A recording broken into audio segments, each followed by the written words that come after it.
Bismillahirrahmanirrahim. Assalamualaikum warahmatullahi wabarakatuh.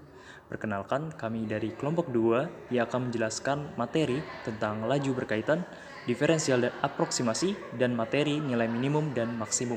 Tetapi izinkan saya untuk memperkenalkan diri. Saya Muhammad Fatin Pratna, lalu ada rekan saya Indasya Ayuandari, Masya Akila Faz, dan Najwa Haura. Untuk materi dan penjelasan soal akan dijelaskan oleh rekan saya. Materi pertama tentang laju berkaitan. Jika suatu variabel Y bergantung pada waktu T, maka turunannya dy dt disebut laju perubahan sesaat. Tentu saja jika Y mengukur jarak, maka laju saat ini disebut kecepatan. Kita tertarik pada beraneka laju sesaat. Laju air mengalir ke dalam ember, laju membesarnya luas pencemaran minyak, lalu bertambahnya nilai coupling tanah, dan lain-lain. Jika Y diberikan secara eksplisit dalam T, maka masalahnya sederhana. Kita cukup mendiferensiasikan dan kemudian menghitung turunan pada saat yang diminta. Mungkin saja sebagai ganti diketahuinya Y secara eksplisit dalam T.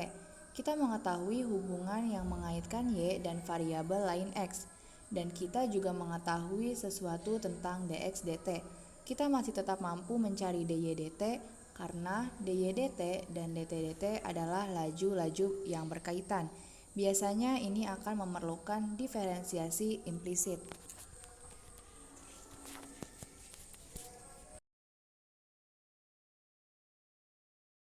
Contoh soal yang pertama, rusuk sebuah kubus bertambah panjang dengan laju 3 inci per detik. Seberapa cepat volume kubus bertambah pada saat panjang rusuk 12 inci? Jawabannya, volume sama dengan sisi pangkat 3. Volume sama dengan 3T pangkat 3. V sama dengan 27 dikali T pangkat 3. V aksen sama dengan 81 dikali T pangkat 2. Kemudian 3T sama dengan 12, T sama dengan 12 bagi 3, T sama dengan 4. Setelah diketahui T-nya, dimasukkan kembali ke rumus turunan pertama. 81 dikali 4 pangkat 2 sama dengan 81 dikali 16. Kemudian didapatkan hasil 1296. Jadi seberapa cepat volume kubus bertambah pada saat panjang rusuk 12 inci? Jawabannya 1296. Soal yang kedua, seorang anak laki-laki menerbangkan layang-layang yang tingginya 150 kaki. Jika layang-layang tersebut bergerak horizontal menjauhi anak itu pada 20 kaki per detik, seberapa cepat tadi layang-layang terpakai ketika layang-layang itu 250 kaki dari anak laki-laki tersebut? Diketahui X, dx dt sama dengan 20 kaki per detik, Z sama dengan 250 kaki per detik. Dengan menggunakan rumus Pythagoras, diperoleh X sama dengan 200. Maka apabila dikaitkan dengan waktu menggunakan diferensiasi implisit, gunakan rumus Z pangkat 2 sama dengan X kuadrat tambah 150. 2Z dz dt sama dengan 2X dx dt ditambah 0, lalu substitusikan Z, maka dihasilkan dz dt sama dengan 16 kaki per detik. Maka cepatnya tali layang-layang yang terpakai oleh anak itu adalah 16 kaki per detik.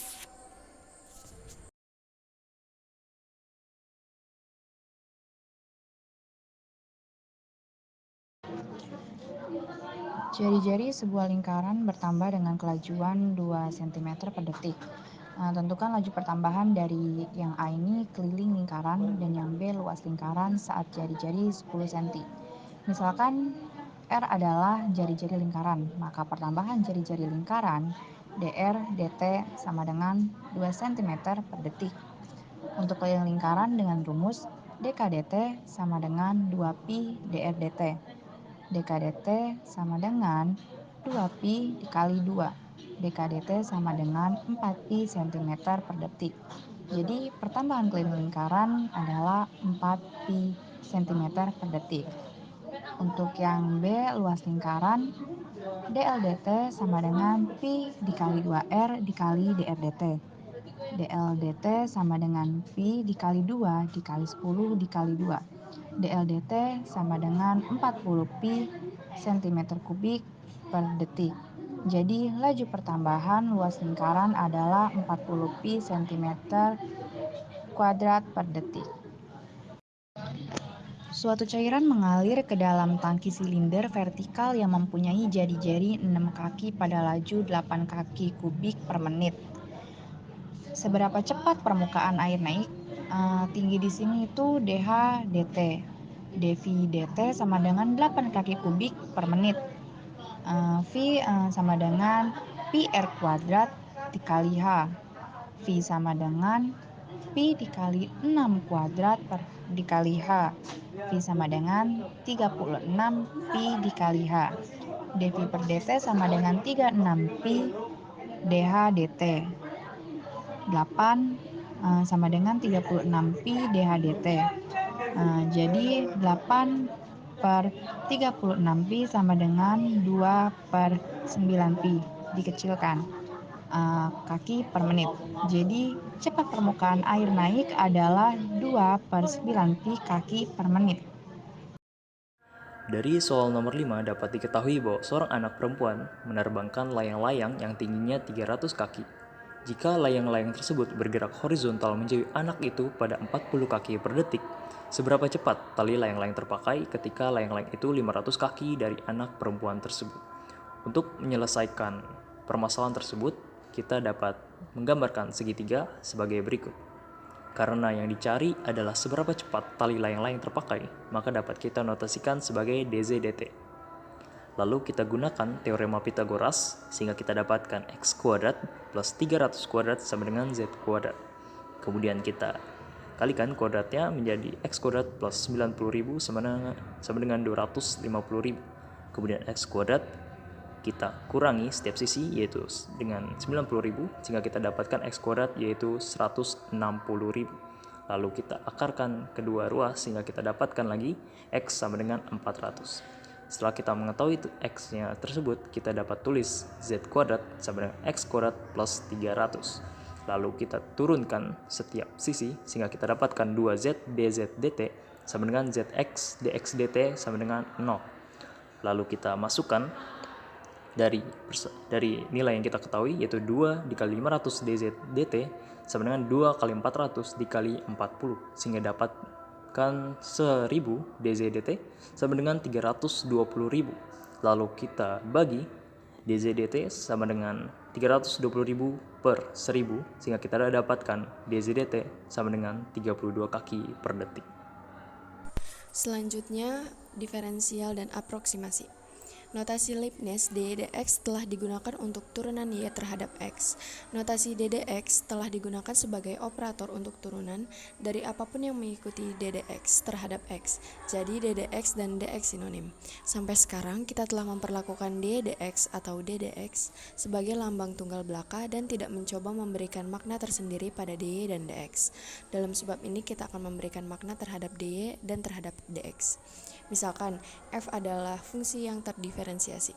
Untuk memberi motivasi definisi kita, misalkan p, x0, y0 adalah titik tetap pada grafik y sama dengan fx, seperti diperlihatkan dalam gambar 1, karena f terdiferensiasikan.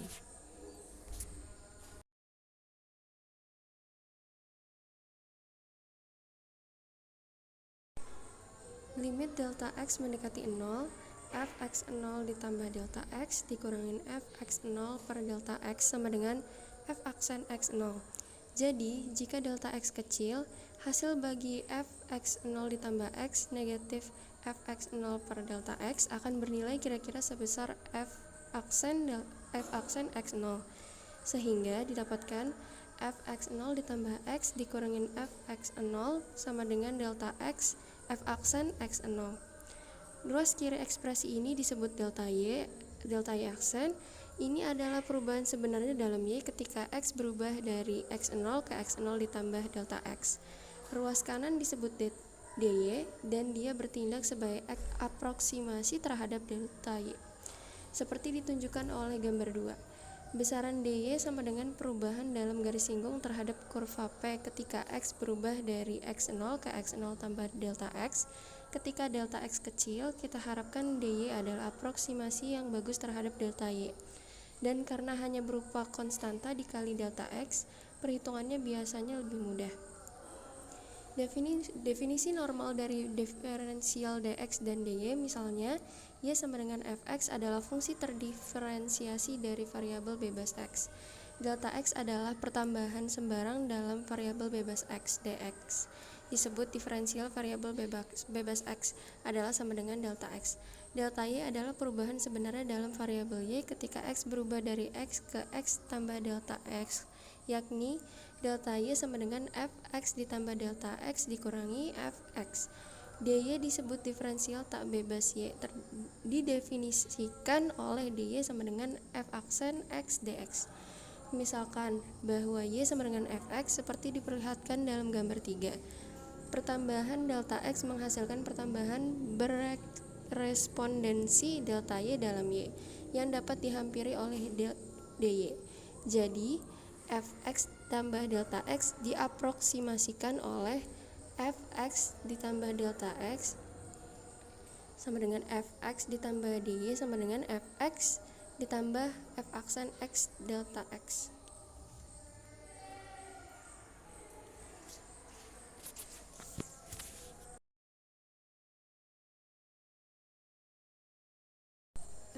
Contoh soal nomor 1, untuk mencari dy didapatkan persamaan y sama dengan x kuadrat ditambah x dikurang 3. Kemudian turunan pertamanya adalah y aksen sama dengan 2x ditambah 1. dy sama dengan 2x ditambah 1 kali dx. Selanjutnya, nomor 2, tentukan dy dx dari persamaan fungsi implisit berikut, yaitu sin x plus sin y sama dengan pi. Untuk menyelesaikan permasalahan tersebut dapat kita turunkan setiap bagian, yaitu d dx sin x plus d dx sin y sama dengan d dx pi, sehingga kita dapatkan diferensial dari sin x adalah cos x plus 0 plus cos y d dx sama dengan 0. Lalu cos y d dx kita pindahkan cos x ke sisi kanan sehingga kita dapatkan negatif cos x, lalu d dx dapat kita bagi di ruas kanannya, negatif cos x per cos y. Contoh soal yang ketiga, rusuk kubus diukur sebagai 11,4 cm dengan galat yang mungkin tambah kurang 0,05 cm. Hitung volume kubus dan berikan estimasi untuk galat dalam nilai ini. Volume kubus V yang rusuknya X adalah V sama dengan X pangkat 3, jadi dV sama dengan 3X pangkat 2 dx. Diketahui X sama dengan 11,4, dx sama dengan 0,05, V sama dengan 11,4 pangkat 3 sama dengan 1482. Delta V sama dengan dV sama dengan 3 dikali 11,4 pangkat 2 dikali 0,05, maka hasilnya 19 cm kubus. Jadi kita dapatkan volume kubus sebagai 14.482 tambah kurang 19 cm kubus. Delta V per V sama dengan dV per V sama dengan 19 per 1482, maka hasilnya 0,0128. Galat relatif seringkali diekspresikan dalam bentuk persen, jadi bisa dikatakan bahwa untuk kubus galat relatif kira-kira 1,28%.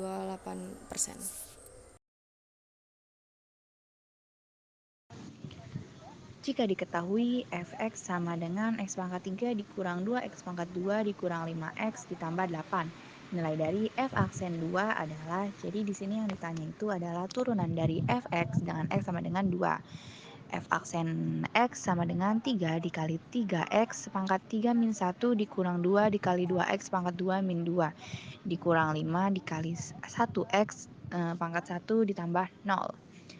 F aksen X sama dengan 9X kuadrat dikurang 4X dikurang 5.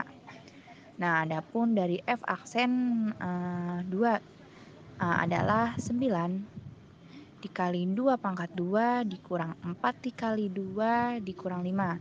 F aksen 2 adalah 36 dikurang 8 dikurang 5, yaitu 23. Nomor 5. Menggunakan kalkulus diferensial, cari turunan dari x cos x. Untuk menyelesaikan permasalahan tersebut, dapat kita misalkan bahwa U sama dengan X, V sama dengan cos X, dan berdasarkan aturan perkalian, U kali V sama dengan U prime kali V plus U V prime. Dengan U prime sama dengan 1, dan V prime sama dengan negatif sin X. Maka d dx sama dengan cos X dikurang X sin X.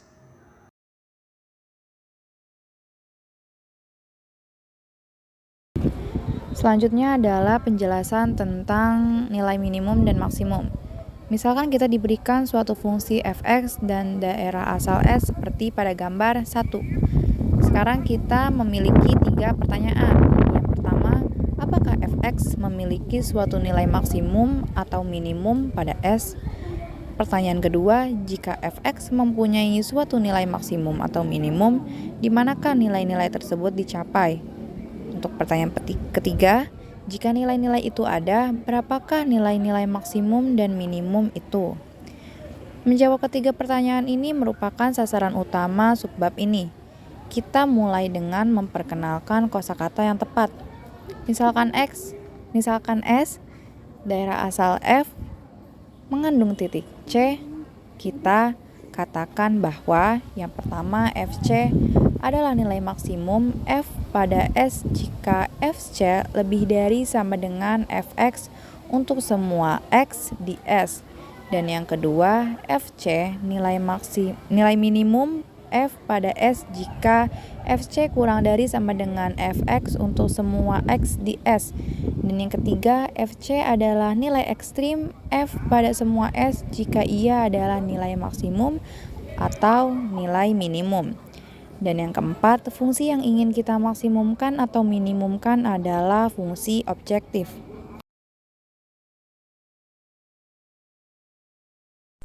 Nomor 1, carilah nilai-nilai maksimum dan minimum dari persamaan f(x) sama dengan x kuadrat ditambah 4x ditambah 4 pada titik negatif 4, 0.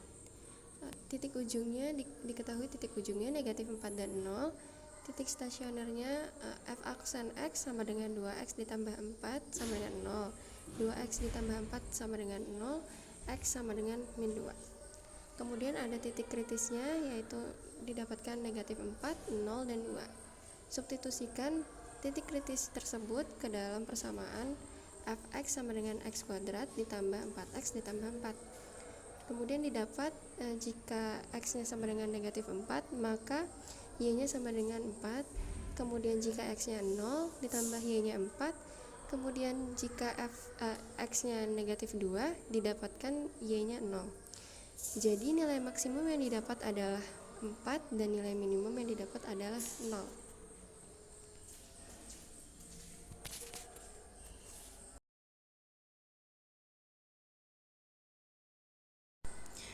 Nomor 2, carilah nilai-nilai maksimum dan minimum dari fx sama dengan x ditambah 2 cos x pada negatif pi, 2 pi.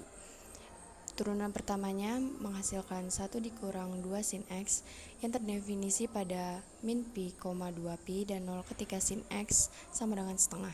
Yang memenuhi sin x sama dengan setengah adalah x sama dengan pi per 6 dan x sama dengan 5 pi per 6. Titik ujungnya yaitu negatif pi dan titik kritisnya 2 pi. Untuk f negatif pi maka menghasilkan negatif 5,14, f 5 pi per 6 menghasilkan 0,89, f pi per 6 menghasilkan 2,26, f 2 pi menghasilkan 8,28. Jadi Negatif 2 kurang pi adalah minimum tercapai di x sama dengan negatif pi dan maksimum adalah 2 ditambah 2 pi tercapai di x sama dengan 2 pi.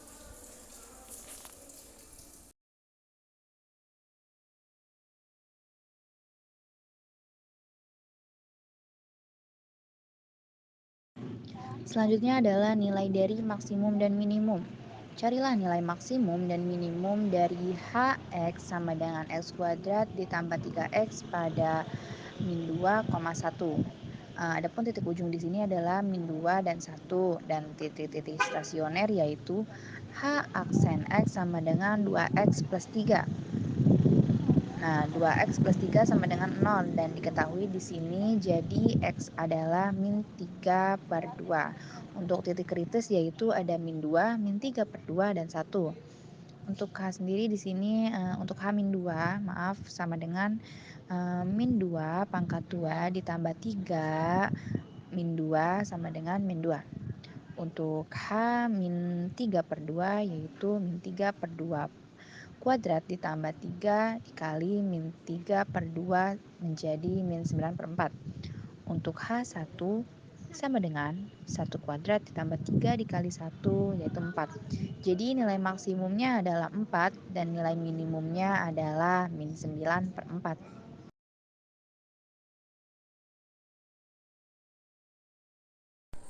Kemudian selanjutnya ada nomor 4. Carilah nilai-nilai maksimum dan minimum dari Hx sama dengan X kuadrat ditambah X pada titik negatif 2, 2. Diketahui titik-titik ujungnya yaitu negatif 2 dan 2. Titik stasionernya H aksen X sama dengan 2X tambah 1 sama dengan 0. 2X sama dengan negatif 1, X sama dengan negatif 1 per 2. Jadi didapatkan titik kritisnya negatif 2, negatif 1 per 2, dan 2. Substitusikan titik kritisnya ke dalam persamaan Hx sama dengan X kuadrat ditambah X. Kemudian didapatkan jika X-nya negatif 2, maka Y-nya sama dengan 2. Jika X-nya negatif 1 per 2, maka Y-nya sama dengan negatif 1 per 4. Jika X-nya 2, maka didapatkan Y-nya sama dengan 6. Jadi nilai maksimum yang didapat adalah 6, dan nilai minimum yang didapat ialah negatif 1 per 4.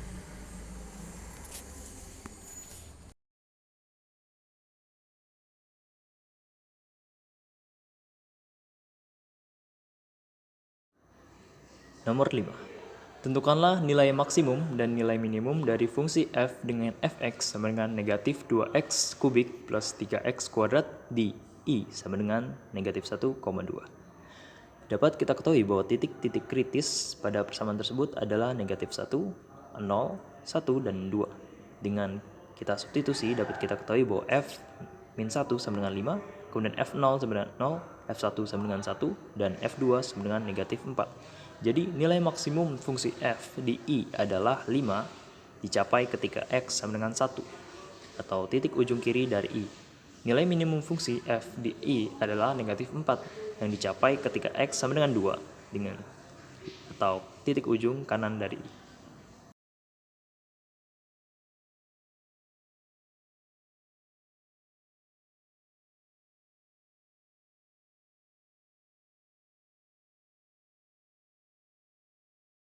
Baik, sekian sedikit penjelasan tentang laju berkaitan, diferensial, dan aproksimasi, lalu minimum dan maksimum dari kelompok kami. Kurang lebihnya mohon maaf.